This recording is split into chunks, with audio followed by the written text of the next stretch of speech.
गुजरात मराठा द्राविड उत्कल बंगा विंध्य हिमाचल यमुना गंगा उच्चल जलधि तरंगा तव शुभ नामे जागे तव शुभ आशीष मांगे गाहे तव जय गाथा जनगण मंगलदायक जय हे भारत भाग्य विधाता जय हे जय हे जय हे जय जय जय जय हे।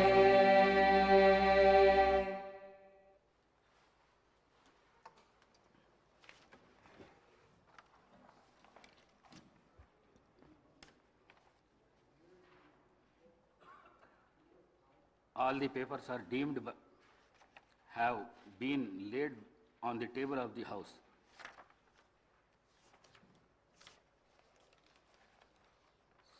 సంతాప ప్రతిపాదన. సూర్యాపేట జిల్లాలోని సూర్యాపేట శాసనసభ నియోజకవర్గ సభ్యులు శ్రీ రామరెడ్డి దామోదర్ రెడ్డి గారి మృతి పట్ల ఈ సభ తీవ్ర సంతాపాన్ని వ్యక్తం చేస్తూ శోకాదులైన వారి కుటుంబ సభ్యులకు తన ప్రగాఢ సానుభూతిని తెలియజేస్తున్నది. శ్రీ రామరెడ్డి దామోదర్ రెడ్డి గారు 1952 సెప్టెంబర్ 14వ తేదీన శ్రీ నారాయణ రెడ్డి శ్రీమతి కమలమ్మ దంపతులకు ఖమ్మం జిల్లాలో పాతలింగాల గ్రామంలో జన్మించారు. వీరి విద్యాభ్యాసం అంతా తెలంగాణ రాష్ట్రంలో జరిగింది. వీరు arts and science college Warangal నుండి గ్రాడ్యుయేషన్ పట్టా పొందారు. వీరు డిగ్రీ పూర్తి చేసిన అనంతరం శ్రీమతి ఇందిరాగాంధీ పిలుపు మేరకు కాంగ్రెస్ పార్టీలో చేరారు.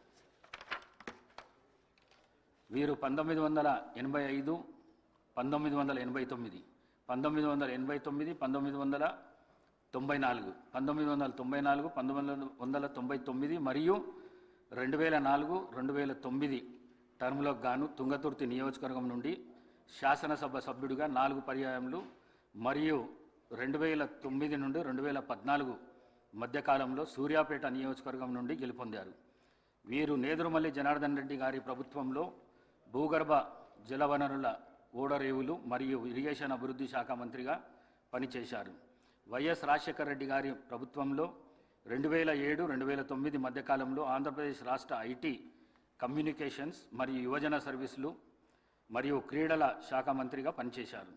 2014 నుండి 2024 వరకు తెలంగాణ ప్రదేశ్ కాంగ్రెస్ కమిటీ సీనియర్ ఉపాధ్యక్షులుగా మరియు ఏఐసిసి సభ్యులుగా పనిచేశారు.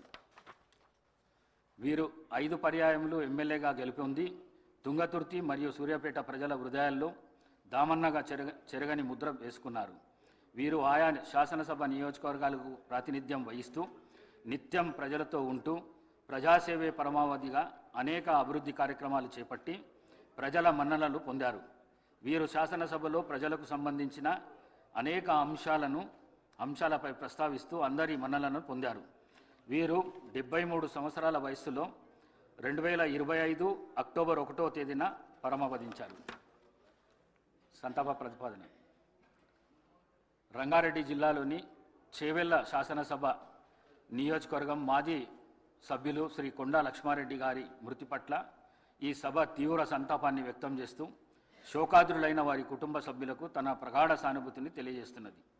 శ్రీ కొండా లక్ష్మారెడ్డి గారు 1941 సంవత్సరంలో పెద్దమంగళారం గ్రామము, చేవెళ్ల తాలూకా, రంగారెడ్డి జిల్లాలో జన్మించారు.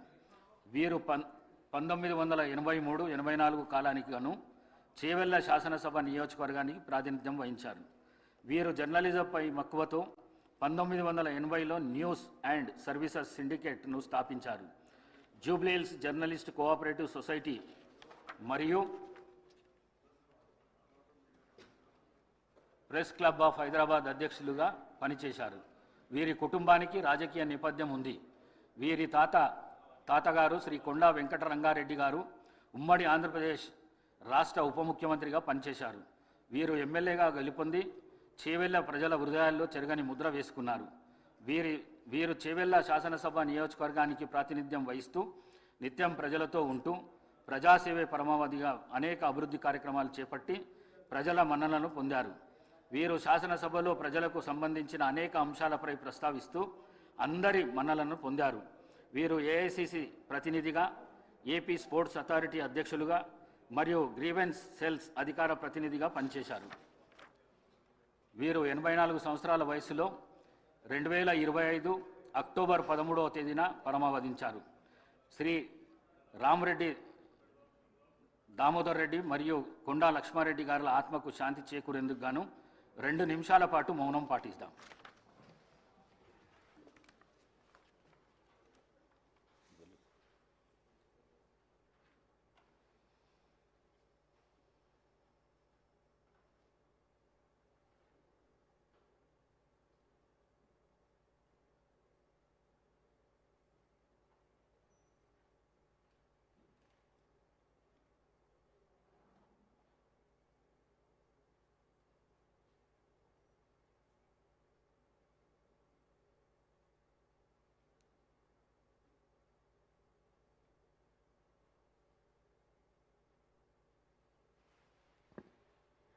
ఓకే.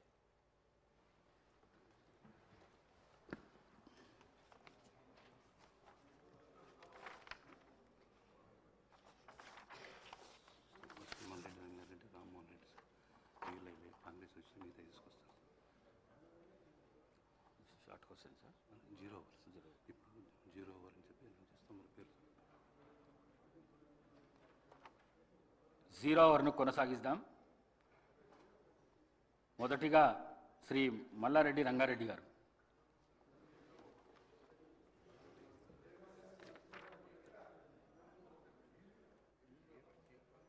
శ్రీ టి రామ్మోహన్ రెడ్డి గారు.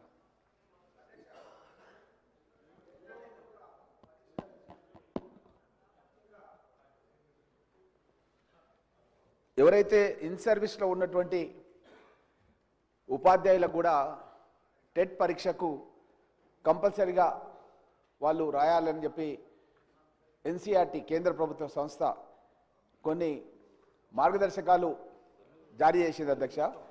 అయితే కొన్ని దశాబ్దాల కాలంగా ఉపాధ్యాయ వృత్తిలో సమసమాజ స్థాపన గురించి పనిచేస్తున్నటువంటి ఈ ఉపాధ్యాయులకు ఈ విధంగా టెట్ పరీక్ష కంపల్సరీ అని పెట్టడం అన్నది కరెక్ట్ కాదు అధ్యక్ష. నేను మీ ద్వారా, మన సభ ద్వారా, తెలంగాణ శాసనసభ ద్వారా మనమంతా కూడా కేంద్రానికి ఒక లెటర్ రాసి ఎవరైతే ఉపాధ్యాయులుగా కొనసాగుతున్నారో, వాళ్ళు ఇన్ సర్వీస్లో ఉన్నారో, ఆ ఇన్ సర్వీస్లో ఉన్న ఉపాధ్యాయులకు టెట్ మినహాయింపు ఇవ్వాలని చెప్పి కోరుతూ అధ్యక్ష. ముఖ్యంగా ఏంటంటే ఒక సబ్జెక్ట్ టీచర్కి ఆ సబ్జెక్ట్తో సంబంధం లేకుండా వేరే సబ్జెక్ట్లో కూడా టెట్కు సంబంధించినటువంటి ఏదైతే ఎంట్రన్స్ పెడుతున్నారో, ఎగ్జామ్ పెడుతున్నారో దాంట్లో వాళ్ళు ఆ యొక్క సిలబస్ని పొందుపరుస్తున్నారు అధ్యక్ష. ముఖ్యంగా మ్యాథ్స్ ఉపాధ్యాయుడు ఫిజికల్ సైన్స్ కూడా ఎగ్జామ్ రాయాలి. అదేవిధంగా బయోసైన్స్ ఉపాధ్యాయుడు మ్యాథ్స్ లేదా ఫిజికల్ సైన్స్ రాయాలి. ఫిజికల్ సైన్స్ ఉపాధ్యాయుడు మ్యాథ్స్ లేదా ఈ విధంగా ఉండడం మూలంగా ముఖ్యంగా అధ్యక్ష ఎస్సీ, ఎస్టీ, బీసీ, మైనార్టీ ఇట్లా చాలామంది ఉపాధ్యాయులు వెనకటికి ఎప్పుడో దశాబ్దాల కింద వాళ్ళు సెలెక్ట్ అయ్యి జాబ్స్ చేస్తుంటే వాళ్ళు ఇది రాయకుంటే కనుక ఉద్యోగం నుంచే తీసేస్తామన్న విధంగా ఆదేశాలు ఇచ్చారు అధ్యక్ష. కాబట్టి మనం వెంటనే మన శాసనసభ ద్వారా, మన ప్రభుత్వం ద్వారా మనం ఒక నిర్ణయం తీసుకొని మన రాష్ట్రంలోనన్నా మినహాయింపు మన ప్రభుత్వం ద్వారానన్నా ఇవ్వాలి, లేదంటే కేంద్రానికి లెటర్ రాసి కేంద్రమైన మినహాయింపు ఇచ్చే విధంగా కృషి చేయాలని చెప్పి మీ ద్వారా కోరుతున్నారు అధ్యక్ష.